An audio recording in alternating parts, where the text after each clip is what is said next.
Hola, ¿qué tal? Bienvenidos a nuestro tema número 8, la problemática contable, donde vamos a revisar algunos conceptos que tienen que ver con los acreedores y los deudores y las operaciones de tráfico. Vamos a revisar puntos y conceptos importantes para la técnica contable y es necesario que ustedes los tengan ahí muy en cuenta para que en subsecuentes materias los podamos traer a referencia y ustedes entiendan cuál es y por qué se utiliza la técnica contable.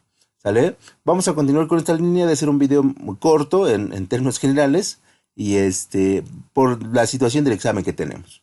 Y sin más, bueno, pues vamos a continuar.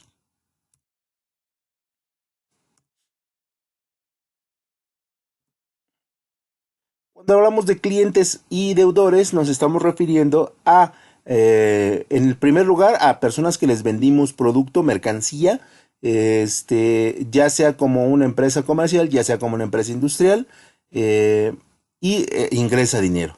Y en el segundo son personas que les vendemos algún artículo, pero no producto de la transformación de la materia prima en producto, o no de la adquisición de un producto terminado hacia el consumo final. Entonces tenemos esas dos variables. Cuando hablamos de clientes es personas que compraron mercancías que nosotros fabricamos o que comercializamos y los deudores son personas a las cuales les vendimos este, algún otro artículo que no representa la transformación de las materias primas.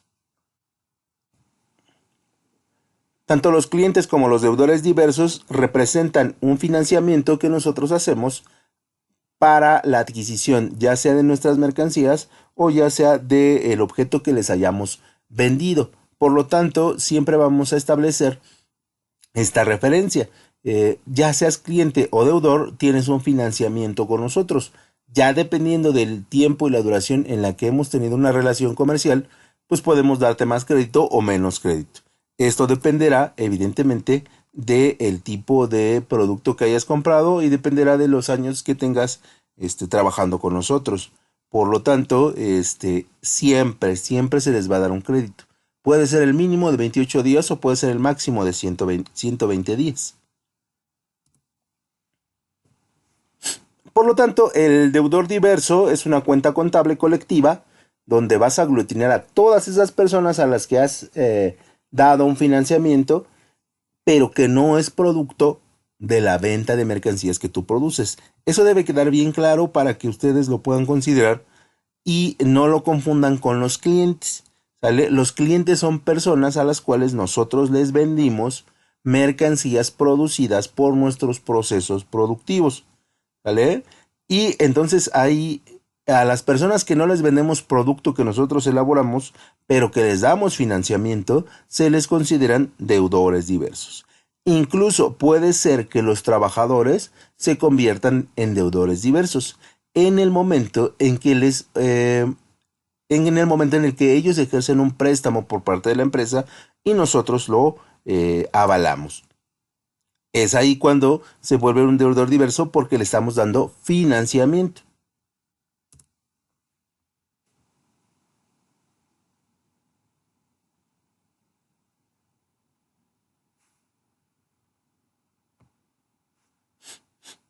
Y como ya hemos mencionado, el cliente es toda aquella persona física o jurídica que adquiere bienes o servicios de una empresa que sean materia prima.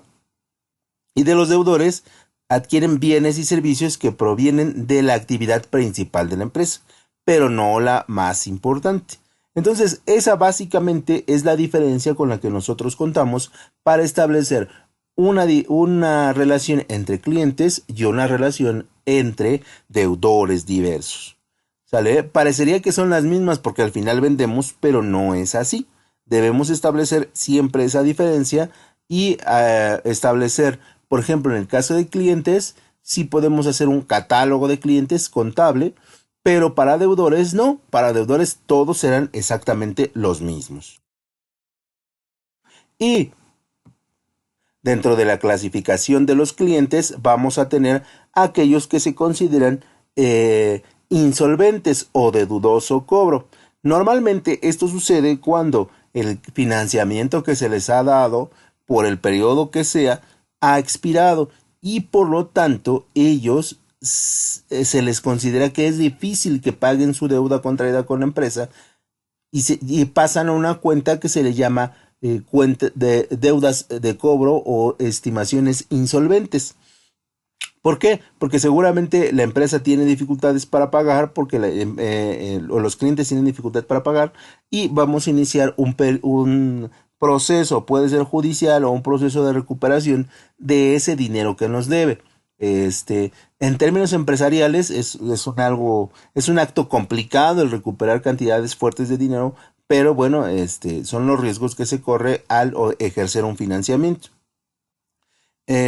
La calificación de un cliente como dudoso se debe producir ante el vencimiento del crédito, ¿sale? Puede ser que lleguen a acuerdos, o sea, no necesariamente termina su periodo de financiamiento de 60 días y tú inmediatamente lo pasas como una cuenta insolvente.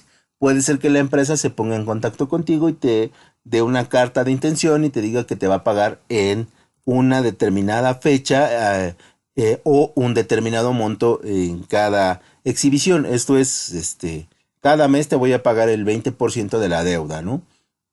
La otra es que se obligue a firmar algún documento para que tú tengas la seguridad de que, jurídico, perdón, para que puedas recuperar tu dinero. Por lo tanto, esta es la forma más simple de hacer la recuperación. Y también comentar que dentro de las cámaras industriales, tú determinas quién es un cliente insolvente o quién es un cliente que es de dudoso cobro, ¿no? Que es difícil que le cobres el dinero que ya le prestaste. Pero pues estas cosas sí pasan, ¿no? No es la mejor publicidad, pero es la forma en que nos obligamos a que todas las empresas paguen sus obligaciones.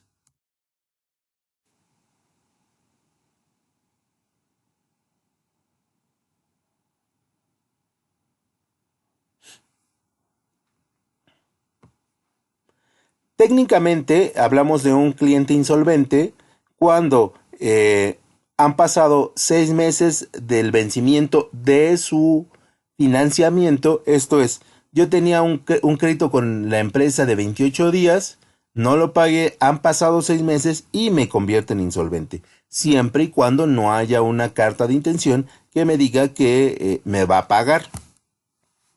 Después tenemos donde el cliente se ha declarado en una situación de concurso. Quiere decir que ya va a rematar sus bienes, quiere decir que ya no puede pagar sus deudas y entonces tendremos que ir a un juicio correspondiente que se nos llamará y se nos otorgará un monto a pagar.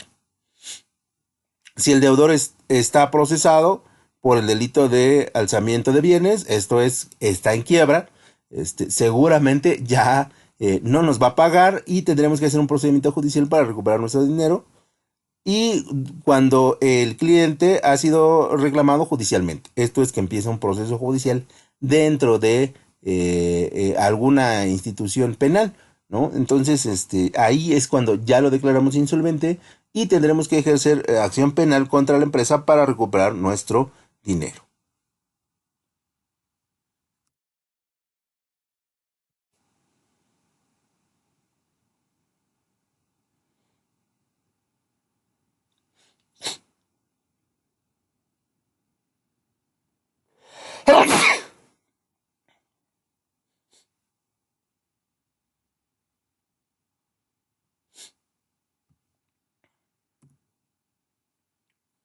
Los efectos comerciales de cobrar, bueno, son documentos recibidos de un cliente con el compromiso de pagar el importe pendiente después de cierto periodo de tiempo, normalmente conocido como el pagaré. Y el pagaré funge esa función jurídica de efecto de cobro. Normalmente todos tenemos que firmar pagarés cuando tenemos una empresa y queremos un financiamiento. Por lo tanto, es la práctica normal. No nos debe de espantar que una empresa nos diga, fírmame este pagaré para poder recuperar mi dinero. Y solamente es un elemento formal para que todo tenga un cauce legal en el caso de que las cosas se den de manera no satisfactoria para ambas partes, ¿no? Yo al recuperar mi dinero y la empresa o cliente al pagar su deuda contraída conmigo. Por lo tanto, si es necesario que uno de los elementos que nosotros podemos utilizar para cobrar sea el conocido pagaré, ¿sale? Hoy, bueno, ya está más en desuso porque hay otros elementos más modernos, más electrónicos, que sirven de evidencia en el caso de que nosotros no queramos pagar nuestra deuda contraída. Y por lo tanto, sí será importante que los revisemos más adelante. Otro elemento que tenemos para hacer los efectos de cobro sería la letra de cambio, más aparte el pagaré, que nos permite establecer una vinculación de fechas en las cuales el cliente o el deudor nos va a pagar la deuda contraída con nosotros. También tenemos los giros o enviados al cobro, que en este caso los bancos se ocupan de la cobranza, una vez realizada, abonada la cuenta del monto cobrado menos la comisión que ellos cobran por su trabajo si el cliente no paga o lo devuelve. Que esto es una de las cosas que pasa, seguramente usted este párrafo es como complicado, pero es lo que pasa cuando nosotros compramos con tarjeta de crédito a meses sin intereses. Usted compró una televisión Sony, pero realmente a usted no le va a pagar al grupo comercial donde la adquirió. Sambors, Palacio de Hierro, Soriana, el que haya sido, ¿no? Usted realmente le está pagando ¿a quién? Al banco. Y entonces si usted se atrasa en un mes del pago, pues entonces ahí empiezan los problemas porque son intereses más intereses. Y luego, si no paga después de un tiempo determinado, lo que sucede es que le van a quitar el artículo y lo van a rematar. Entonces, es ahí cuando los efectos comerciales surgen o tienen efecto en el cliente, porque la forma más sencilla es que sea a través del banco. Y el banco se encarga de cobrarnos de una o de otra manera, ¿no? Y ahora con los sistemas tan modernos que tienen, en teoría para el cobro, bueno, pues es difícil que se les escape una cifra. Y entonces nosotros tenemos tres elementos para cobrar. Uno, la letra de cambio, dos, el pagaré y otro es el giro enviado a través de banco. Y entonces aquí, pues nos aseguramos de que de una o de otra manera el dinero lo podamos recuperar sin ningún problema. Un elemento en México que casi no se utiliza, pero que es práctica en algunas otras partes, sobre todo de América Latina, es el giro enviado al descuento. Esta modalidad funciona de la siguiente forma. El banco anticipa el dinero representado por el valor nominal de los giros menos los intereses calculados sobre el valor. Aquí ya utilizamos o se utiliza para cantidades muy grandes de dinero y seguramente para empresas ya de carácter internacional. Por lo tanto, nosotros no buscamos este tipo de documentos porque ya estaremos hablando de empresas internacionales que hacen este tipo de actividad. Después tenemos como elemento de la recuperación del crédito el descuento bancario, que puede definirse como aquella operación bancaria por la que una entidad bancaria descontante, una vez deducido los intereses correspondientes, anticipa al cliente descontatario el importe de su crédito no vencido que ostente frente a un tercero. Esto es que el banco funge como el medio por el cual yo me vinculo con el cliente paga al banco, el banco me reporta a mí y entonces libera su crédito. Con esta idea nosotros logramos que las personas puedan pagar sus deudas contraídas. Esto debido a que en términos generales y en términos mundiales las personas le tienen miedo a los bancos. Aunque hay muchas estrategias por las cuales las personas no podrían pagar, pero es una buena estrategia de intimidación para que las empresas paguen y las empresas no generen problemas de intereses con un tercero, ¿no? Es como si usted, por alguna razón, que no es lo recomendable, pero se está peleando con alguien y de repente llegan otros dos y lo empiezan a agredir. Entonces usted ya quedaría así como de, chin, mejor me rindo y ya no participo en el pleito. Lo mismo sucede en este caso. Al ingresar el banco como un tercero, lo que hace es que pueda usted verse obligado o amedrentado a pagar la deuda que tenía previamente contraída. Después, dentro del descuento bancario, podemos establecer el vencimiento del cliente, ¿no? Y lo hacemos a través del banco para que el banco determine si la fecha del pagaré o de la letra de cambio se cumplió o si no. Y por lo tanto, al utilizar el corte del vencimiento, lo que hacemos es, si no pagó, pues ejecutamos los intereses sobre los intereses, o si no, bueno, establecemos el proceso por el cual le damos como palomita porque el cliente o el cliente ha pagado la deuda contraída con la empresa. ¿Sale? Y dentro de estos descuentos de financiamiento vamos a tener el descuento financiero, eh, donde la entidad le presta a un individuo una cantidad de dinero a través o como aval de la empresa. Y por lo tanto, este se obliga el cliente a pagarle al banco y el banco va a cobrar su comisión y le va a regresar el restante a la empresa. Y después tenemos el descuento comercial, donde este contrato se realiza entre el cliente y el tercero, esto es el banco, para realizar el pago de la deuda contraída. Seguramente el que tiene una deuda de vivienda lo hace con el banco, no con la institución que fabricó las casas, ¿no? Y por lo tanto, este es el descuento comercial, donde nosotros a través del pago de sus aportaciones le vamos reduciendo el monto de la deuda. Dentro del descuento bancario vamos a encontrar dos tipos que son los más importantes. Uno es el descuento comercial simple, que también se conoce como descuento bancario simple o descuento comercial circular, donde se compone de varios pagarés que se negocian con la entidad bancaria en forma individual. Esto es, yo le debo al banco y no negocio con la empresa, sino que voy directamente con el banco y le digo, oiga, ¿sabe qué? No puedo pagar, ¿no? Me quedé sin empleo, tuve una deuda, o tuve un problema económico y no le puedo pagar en los periodos y tiempos establecidos. Lo que hace el banco te dice, ¿cuánto puedes pagar? En la misma fecha, tanto.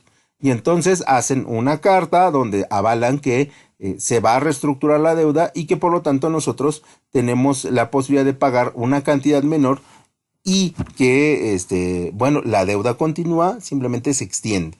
Y luego tenemos la línea de descuento, donde la situación de riesgo de la empresa se fija y tiene un máximo de efectos a descontar que se van a renovar periódicamente en una operación entre el banco y el cliente permanente repetitivamente.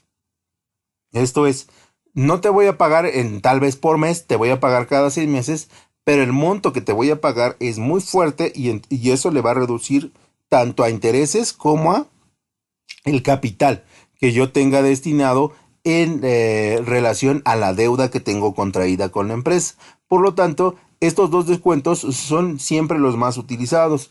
Yo siempre recomiendo que financieramente, que si usted tiene una deuda y no la puede pagar, vaya al banco. No lo van a meter a la cárcel, no le van a quitar sus bienes, pero vaya, preséntese. Lo importante para el Estado, en términos de las leyes bancarias, es que usted no niegue la deuda, ¿no? Si no niega la deuda, no puede haber una problemática judicial, porque yo reconozco la deuda, pero no la puedo pagar. Y eso sí pasa, ¿no? Porque mucha gente se esconde, mucha gente se angustia, pero no, hay muchos elementos legales que usted puede utilizar para reestructurar su deuda. En caso de que nosotros ya no podamos recuperar el dinero o que ya haya pasado un periodo de tiempo extenso, esto es más de 6 meses de la apertura del crédito, pues nosotros ya lo vamos a considerar que es una cuenta pendiente de cobro. Y entonces la gestión del cobro es una función administrativa orientada a la recuperación del capital a través de diferentes elementos, ya sea de la intimidación, porque sí sucede, ya sea a través de vía penal o ya sea a través de la reestructuración con el cliente. Por lo tanto, la gestión de cobro no es otra cosa más que la recaudación de el dinero, ya sea a través de nuestra empresa o a través de otra empresa que se dedica específicamente a ello, donde nosotros le vamos a dar una comisión por la recuperación del crédito. Es muy complicado que nosotros recuperemos el 100% del dinero que tenemos o que teníamos financiado, pero si llegamos a recuperar entre el 70 y el 80%, nos daremos por bien servidos. La función del cobro tiene funciones básicamente de verificación del vencimiento, de previsión de pagos, de planificación de los vencimientos o de la reclamación y atraso de los pagos existentes. Esto es, si nosotros nos atoramos con la deuda, inmediatamente la empresa va a saber que nosotros ya no estamos cumpliendo con nuestra obligación y nos va a hacer una llamada o nos va a mandar un correo o nos va a mandar una visita para que nos pregunte si las cosas están bien, sobre todo en aquellas deudas que son realmente muy grandes. Además, en determinadas ocasiones es el encargado de contabilizar dichos cobros. No en todas las empresas ni en todos los casos, solamente aquellas que se dedican muy recurrentemente a esta actividad. Muy en específico, por ejemplo, Electra, Coppel, FAMSA, que bueno, FAMSA está muriendo, ¿no? Pero entre Electra y Coppel, que son empresas que sí venden una gran cantidad de productos a crédito, ahí sí debe haber un departamento especializado que lleve la contabilidad de la gestión del cobro.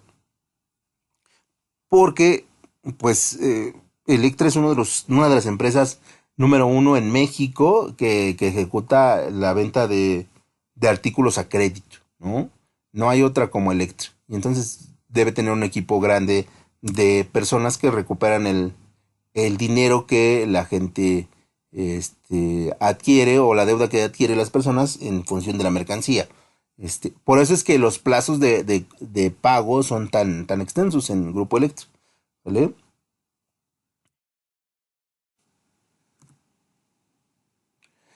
Y una vez que terminamos los efectos del cobro, ¿no? A través de la cobranza, vamos a el impago de efectos, ¿no? ¿Qué es el impago de impuestos? Es la deuda que no ha sido satisfecha en el plazo estipulado. En contabilidad nos podemos encontrar con los efectos comerciales impagados, que son aquellas letras giradas que no han sido abonadas a su vencimiento. Forman parte del activo de la empresa por representar un derecho de cobro. ¿Sale? Entonces, un impago de efectos no es otra cosa más que una cuenta que por alguna razón no fue saldada, pero que de antemano tenía un documento que avalaba la cantidad de la deuda y por lo tanto ya se le considera un impago y al reconocerse de esta manera tiene implicaciones de carácter judicial. Pero ¿qué otras características tienen estas cuentas a pagar a proveedores o acreedores? Porque también hay la otra vuelta donde yo como empresa ya les debo y consiste en una deuda contraída por la empresa relacionada directamente con la actividad económica de la misma. Una cuenta a pagar es una cuenta deudora de una empresa e indica que ésta tiene que pagar a su proveedor u otro acreedor. Aquí estamos en la vuelta. Yo le vendí al cliente y no me pago. Entonces ejecuto una letra de cambio, un pagaré, un crédito bancario o un aporte bancario y todas sus variantes. No me pagó, entonces voy al crédito y la cobranza. Pero ahora yo soy la empresa que no ha podido pagar y entonces tengo una bronca con mis proveedores que me traen materias primas o mis acreedores que me llevan componentes, ¿no? Como el papel de baño o como el pinol que utilizo para limpiar las áreas de la empresa.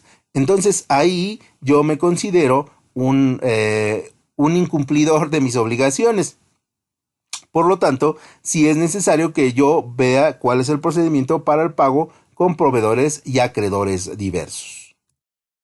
Y entonces lo más seguro es que yo llegue a un acuerdo con mis proveedores y acreedores para resarcir mi deuda. Para poder establecer cuándo le debo al proveedor y a mi acreedor diverso, yo voy a tener que establecer un mecanismo en contabilidad que se llaman cuentas a pagar. Y para explicar qué es un proveedor y un acreedor diverso, decimos lo siguiente. Un proveedor puede ser una persona o una empresa que abastece a otra empresa con existencias y bienes, ¿sale? Si yo compro materia prima, es un proveedor. Si me lleva los escritorios para las nuevas oficinas, es un acreedor. ¿sale? Si me lleva los componentes para armar algún producto, se convierte en un proveedor. Por lo tanto, tenemos que diferenciar que hay dos tipos de personas a las que yo como empresa les debo. Las primeras, los proveedores, que me abastecen de un montón de cosas, y la otra, los acreedores, que normalmente no tienen un vínculo constante conmigo, pero sí han ejecutado alguna actividad comercial que yo prometí pagarlas en un tiempo determinado. Y entonces tenemos tanto los clientes como los deudores por un lado, y por el otro lado tenemos los proveedores y los acreedores diversos. ¿Qué es el acreedor directo? Es una cuenta colectiva cuyo saldo representa el monto total de adeudos a favor de varias personas, cuyos créditos no aparezcan en otra forma en la contabilidad. Son las personas o negocios a quienes se les debe por un concepto distinto de la compra de las mercancías. ¿Qué quiere decir esto? Fueron a arreglar el baño, ¿no? de las oficinas administrativas, y fue una persona que no da recibos, o que no es habitual que vaya, se convierte en un acreedor diverso, ¿no? Van a ir a pintar la maquinaria del área de producción, no van siempre, es un acreedor diverso, ¿vale? Entonces, proveedor que lleva materia prima y componentes, acreedor diverso que tiene alguna actividad con nosotros, pero que no es recurrente, y que es pequeñito. Y entonces, como les decía, tenemos los dos extremos de la situación, cuando vendo y cuando compro. Y entonces ahí tenemos que tratar de diferente manera esta actividad. Luego ya pasaremos al tratamiento contable de las diferentes monedas extranjeras a crédito y débito. Las cuentas más comunes que nosotros podemos tener son monedas banco en moneda extranjera, cuentas por cobrar en moneda extranjera, proveedores extranjeros y otros pasivos en moneda extranjera. Sobre todo cuando nosotros exportamos productos, vamos a tener esta referencia. O cuando nosotros, nuestro producto es altamente especializado y tenemos que comprar a otros países, bueno, sí tendremos proveedores extranjeros. ¿Vale? Entonces, normalmente ahí tenemos que hacer una conversión de moneda que siempre se va a contabilizar a moneda nacional. Eso debemos aclararlo. No se puede contabilizar a otra moneda porque estaríamos violando las leyes internacionales de la contabilidad y las normas jurídicas contables. Estas cuentas pertenecen al balance y se clasifican de acuerdo al tipo de resultado que nos dan.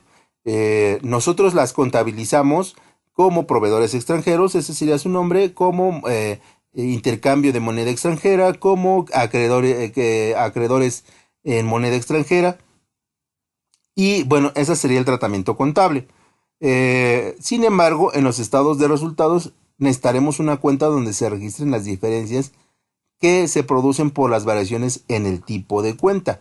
Esto es, si nosotros le compramos a Europa, una cuenta que tenga que ver con el euro, y si nosotros le compramos a Estados Unidos, una cuenta que tenga que ver con el dólar, para hacer los procesos de cambio de la moneda que compramos. Por otro lado, el registro contable moneda extranjera, el procedimiento contable puede dividirse en tres momentos. Número uno, reconocimiento inicial, que esta es una cuenta de carácter extranjero y que por lo tanto tiene un tratamiento especial. Número dos, la fecha del cierre del estado financiero, que no sea posterior al 31 de diciembre del año en curso.